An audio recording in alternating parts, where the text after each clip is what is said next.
Welcome back to middle education. अगर आप मुझे पहली बार देख रहे हो, पहली बार सुन रहे हो, तो मेरा नाम है आशीष और आप सब देख रहे हैं मिडिल एजुकेशन। मिडिल एजुकेशन के यूट्यूब चैनल में कक्षा 9वीं और 10वीं के बच्चों के लिए बेहतरीन तैयारी कराई जाती है। पहले इनको पढ़ाया जाता है, फिर एग्जाम के टाइम पर क्वेश्चन पेपर सॉल्व कराया जाता है ताकि एग्जाम में बेहतरीन प्रिपरेशन हो सके और उनको फायदा मिल सके। मैं जो क्वेश्चन पेपर प्रोवाइड कराता हूं वो स्वयं मिडिल एजुकेशन बनाता है और जो पिछले 4 साल के क्वेश्चन पेपर में जो क्वेश्चंस बार बार रिपीट होता है उन्हीं क्वेश्चंस को मेरे प्रैक्टिस पेपर में रखे जाते हैं। देखिए स्टूडेंट, आपके सामने प्रैक्टिस पेपर का सेट नंबर सेकंड है एंड सेट नंबर सेकंड का सेकंड पार्ट होने जा रहा है। मैं आपको हमेशा 2 सेटों में प्रश्न पत्र उपलब्ध कराता हूं जो कि प्रैक्टिस पेपर होता है। तो ये सेकंड नंबर है एंड फर्स्ट सेट थोड़ी देर बाद अपलोड कर दी जाएगी, तो आप उसे भी देख करके और फायदा उठा सकते हैं। इतना ही नहीं, अगर आप इन सब प्रैक्टिस पेपर के पीडीएफ को डाउनलोड करना चाहते हैं, लिंक डिस्क्रिप्शन बॉक्स में है, चेक कीजिए, अपने पीडीएफ को डाउनलोड कीजिए एंड अपने प्रिपरेशन को बेहतर बनाइए। अभी तक में मिडिल एजुकेशन ने लगभग 1000 से ज्यादा स्टूडेंट को टॉप करा चुका है जिनके परसेंटेज 95 प्लस देखने को मिला है। इस बार आपकी बारी है। मैं उम्मीद करता हूं आप भी टॉप करेंगे और अपने परसेंट को बेहतर बनाएंगे। तो चलिए स्टूडेंट्स, हम पार्ट नंबर सेकंड को स्टार्ट करते हैं और देखते हैं कि किस प्रकार से क्वेश्चंस हमारे एग्जाम में देखने को मिल सकता है। पार्ट नंबर फर्स्ट में हम प्रश्न क्रमांक 8 तक कवर कर दिए थे, सेकंड में प्रश्न क्रमांक 9 से कवर करेंगे। तो आप सब तैयार हैं? एक एक चीज को आसान भाषा में समझेंगे, फिर उसके आंसर को देखेंगे। हमारा प्रश्न क्रमांक 9 कह रहा है कि परशुराम के क्रोध करने पर लक्ष्मण ने धनुष टूटे जाने की कौन कौन सी तरकें दी है। मतलब जब राम भगवान ने धनुष तोड़ा तो परशुराम दौड़े चले, बहुत गुस्सा मारी कि अरे भाई साहब, इस भारत देश की मिट्टी में कौन ऐसा माई का लाल पैदा लिया जिसने शिव धनुष को तोड़ दिया। तो लक्ष्मण बोलते हैं, देख यार परशुराम भाई, शांत बैठ जा। जिस धनुष की तू बात कर रहा है ना, वैसे धनुष को मैंने बचपन में बहुत तोड़ी है। जिस धनुष की तू बात कर रहा है ना, वो कोई बहुत हैवी धनुष नहीं था, बहुत मामूली सा धनुष था। इससे हैवी धनुष हमने तोड़ बैठे हैं। जिस धनुष की तू बात कर रहा है ना, वो जर्जर हो चुका धनुष, वो खुद खराब था, हमारे भैया तो बस टच किए और टूट गया। इस प्रकार से उन्होंने तर्क दिया था। बाकी इसका आंसर भी दिखाऊंगा। मैं उम्मीद करता हूं तर्क आपको समझ आया होगा। अब आइए आंसर देख लो एक बार, तो तुम्हारे पढ़ाई जो कर रहे हो वो और बेहतर हो जाएगा। देखो, पहला पॉइंट, दूसरा पॉइंट, तीसरा पॉइंट, चौथा पॉइंट, ठीक। बाकी वही जो इसमें लिखा है वही मिडिल एजुकेशन आपको बताया है। चलिए, प्रश्न क्रमांक 9 का अथवा कह रहा है, लक्ष्मण ने वीर योद्धा की क्या क्या विशेषता बताई है। उन्होंने एक चीज ही कहा है कि वीर योद्धा कभी भी स्वयं की तारीफ नहीं करते हैं, अपने बारे में नहीं बताते हैं कि मैं ये चीज हूं। तो लक्ष्मण ने ये चीज को कहा है एंड यही आपको लिखना है। ठीक है, मैं दिखा देता हूं आपको, ये रहा। ठीक, क्या क्या विशेषता है यहां पर है, आसान भाषा में मैंने आपको बता दिया। चलिए आगे बढ़ते हैं। प्रश्न क्रमांक 10 कह रहा है कि चौपाई छंद का परिभाषा उदाहरण सहित लिखना है। तो सिंपल से यार, चौपाई एक सममात्रिक छंद है, इसमें प्रत्येक चरण पर 16-16 मात्राएं होती हैं, बस इतना तो लिखना था। लेकिन आंसर दिखा देता हूं, ये रहा।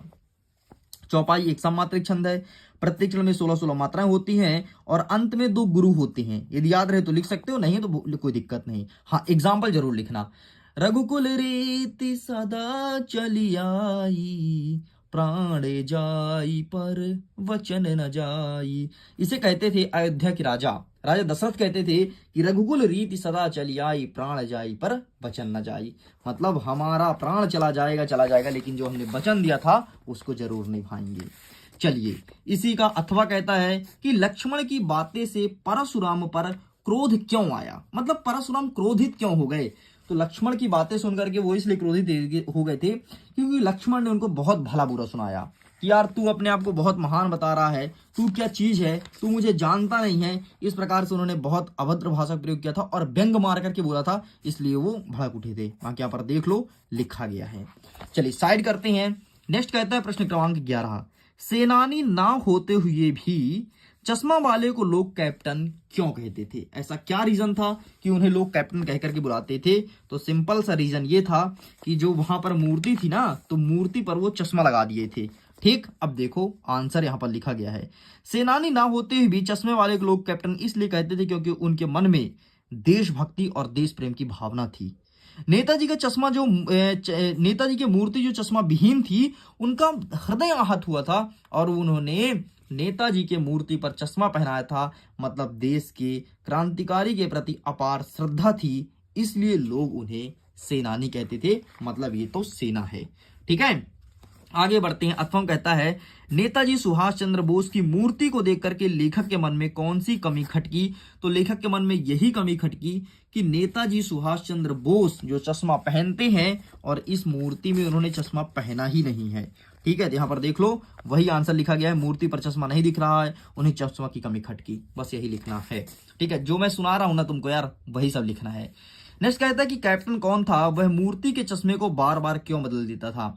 तो कैप्टन कोई नहीं था, कैप्टन एक दुकान वाला था और वो चश्मे को इसलिए बार बार बदल देता था कि जब भी कोई ग्राहक आता था ना तो चश्मा देखता था, क्योंकि चौराहे पर ही मूर्ति लगी थी तो चश्मा डेली पहनाते थे, तो चश्मा देखता था, बोलता था यार जो चश्मा लगा है किस पे, सुभाष चंद्र बोस की मूर्ति पर, वही चश्मा चाहिए। तो वो क्या करते थे, उस चश्मे को निकाल के लाते थे, उनको दूसरा चश्मा पहनाते थे और चश्मे को बेच देते थे, इसलिए बार बार बदल देते थे।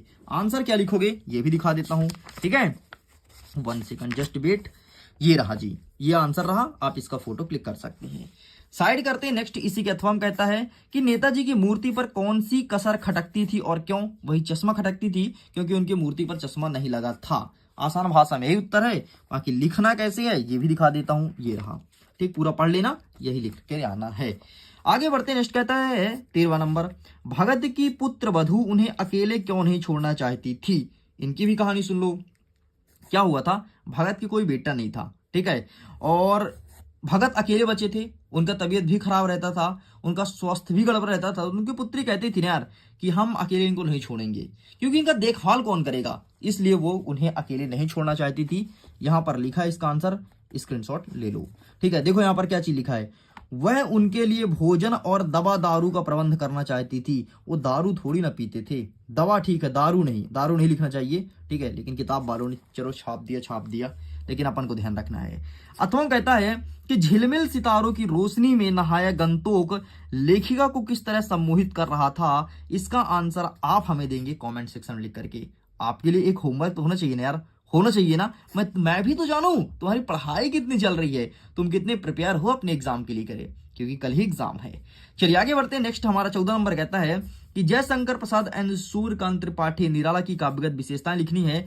इसके लिए मैंने पीडीएफ शेयर किया है, व्हाट्सएप ग्रुप में शेयर किया है, टेलीग्राम पर शेयर किया है, तो वहां से देख लेना। और अगर अभी तुमको नहीं मिला है ना तो पीडीएफ को मैं अगेन शेयर कर दूंगा, बढ़िया, खुद मैं लिखा हूं, अपने बढ़िया टाइपिंग करवाया हूं, तो वो चीज मैं तुमको दे दूंगा। स्वयं प्रकाश का, यशपाल का, ये चारों चीज का दे दूंगा, चारों व्यक्ति का, आप वहां से देख लेना। बढ़िया ट्रिक दिया हूं, ठीक है, उसमें आपको ट्रिक मिलेगा, आपको फिर रचनाएं मिलेगा, जीवन परिचय कैसे लिखते हैं उसका ट्रिक मिलेगा, फिर रचना एकदम आसान भाषा में, ठीक है, फिर भाषा और शैली कैसे प्रयोग की एकदम आसान भाषा में, जो लिखना चाहिए एग्जाम में वही चीज दिया हूं, देख लेना, बहुत फायदा मिलेगा, क्योंकि अभी तक में 10,000 से ज्यादा बच्चे इसका फायदा उठा चुके हैं।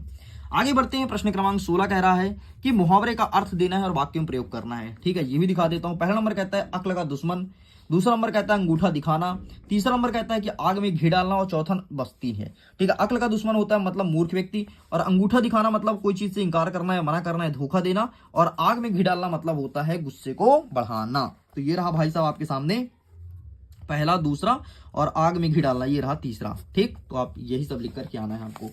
चलिए साइड करता हूं। नेक्स्ट कहता है कि संधि और समास में अंतर बताइए। क्या होता है संधि और क्या होता है समास? आइए ये भी मैं दिखा देता हूं। ठीक है, कौन सा है, 16 का अथवा है ना, हाँ, तो इसका आंसर मिलेगा आपको, ये रहा, संधि और समास में डिफरेंस बिटवीन संधि एंड समास। इंग्लिश में संधि समास को संधि समास ही कहते हैं। ठीक है, ये रहा 1 2 3 4 है। ठीक है, तो 4 में से चारों आपको अच्छे से कंठस्थ याद कर लेना है। आगे देखते हैं। नेक्स्ट क्वेश्चन कहता है कि भोलानाथ अपने साथी को देख करके सिसकना क्यों भूल जाता है? ठीक है, सिसकना मतलब वो रो रहा था, बहुत फसक के रो रहा था, जैसे तुम रोते ना, मम्मी कूटती थी छोटे में, अब तो खैर बड़े हो गए, अब तो कुटाई नहीं होती होगी, हो सकता है किसी की अभी भी कुटाई हो जाती हो, बहुत उदंड हो गए है ना, कुछ करते होगे तो मम्मी आके कूट देती होगी। तो जब भोलानाथ की कुटाई होती थी ना तो रोता था बहुत, तो सिसकना क्यों भूल जाता था? वो क्या होता, देखो अपने दोस्तों को देखता था ना तो उसको सारी बातें आ जाती थी कि यार हम लोग इस तरह खेलते थे और जाएंगे तो इस तरह खेलेंगे, तो खुशी के मारे रोना भूल जाता था ना। बचपन में तुम्हारे साथ भी ऐसा हुआ, जब मम्मी कूट देती थी तुम रोते रहते थे तो मम्मी खिलौने लाके देती थी, ले बेटा खेल ले, मत रो रे, है ना। तो ये रहा इसका आंसर, स्क्रीनशॉट ले लेना, बाकी वही लिखना जो मैंने आपको बता रखी है। आगे देखते हैं। अथवा कहता है कि मूर्ति पर लगे सरकंडा का चश्मा क्या उम्मीद जगाता था। अरे भैया सरकंडे का चश्मा ना बहुत प्रश्न आ रहा है यहाँ से एग्जाम में, बहुत ज्यादा, और बहुत इंपॉर्टेंट चैप्टर है यार। त्रैमासिक छोड़ भाई तेरे वार्षिक में आएगा यहाँ से क्वेश्चन, ये सरकंडे वाला, ठीक है। तो ये देखो सरकंडा वाला, ठीक है, और इसका आंसर ये रहा। सरकंडे का चश्मा हलदार साहब को बहुत आनंदित हुए थे और देशभक्ति के लिए रोमांचित हो उठे थे, बस यही लिखना था। आगे बढ़ते नेक्स्ट 18 नंबर क्या कह रहा है, एक सेकंड। 18 नंबर कह रहा है कि काव्यांश का संदर्भ प्रसंग और अर्थ लिखना है। तो आइए फटाफट हम आपको काव्यांश दिखा देते हैं कि कौन सा पूछा गया है, ठीक है, जो यहाँ पर डाला है क्वेश्चन में वो वाला।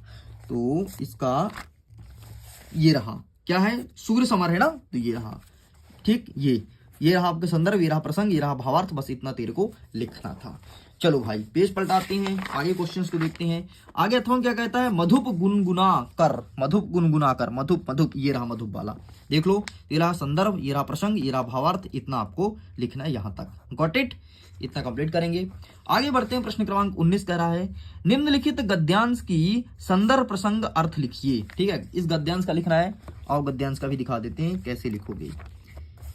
तो ये रहा संगमरमर वाला, ठीक है, तो आप इसका स्क्रीनशॉट ले लो। और नेक्स्ट क्या कहता है, अथवा में नवाब वाला दिया है ना, तो नवाब वाला भी दिखा देता हूँ भाई, तुम सब देख लो, बस मन ला करके पढ़ते जाना। ये देखो तीसरा नंबर नवाब वाला, ठीक है। अब इसे पेज पलट देता हूँ, ये रहा संदर्भ प्रसंग और व्याख्या, ये लिखना है तीनों चीज, ठीक है। चलिए नेक्स्ट कहता है हमारा प्रश्न क्रमांक 20वां, नीचे दिए गए अपठित गद्यांश को पढ़ करके और प्रश्न का उत्तर देना है, ठीक है, कोई दिक्कत नहीं। इस गद्यांश को ध्यान से पढ़ो भाई, मैंने पढ़ रखी है, ताजमहल के बारे में लिखा है, ठीक है, और जो प्रश्न पूछा है उसको उत्तर देना है। तो पहला जो प्रश्न पूछा है ना, उसका उत्तर ये रहा ताजमहल और महात्मा गांधी और लोकतंत्र, ये 3 उत्तर लिखना है। जो दूसरा प्रश्न पूछा है ना, उसका उत्तर ये रहा गांधीवाद से लेकर के और सुविधाजनक है, यहां तक लिखना है। अब देखो नेक्स्ट जो तीसरा प्रश्न है ना, जो तीसरा प्रश्न है कि ताजमहल का क्या महत्व है, तो ये रहा इसका आंसर, यहां से लेकर के लिखते लिखो यहां तक लिखना है, ठीक। नेक्स्ट कहता है जो चौथा प्रश्न है ना, उसका आंसर यहां से लिखना है, कड़वी सच से, ठीक है, यहां तक, और लोकतंत्र की। और जो 5वां उत्तर है ना, जमाना बदलने के लिए क्या आवश्यक है, इसके लिए हमें क्या करना चाहिए, तो जमाना बदलने के लिए इसका आंसर आप स्वयं ढूंढ लीजिए, है ना।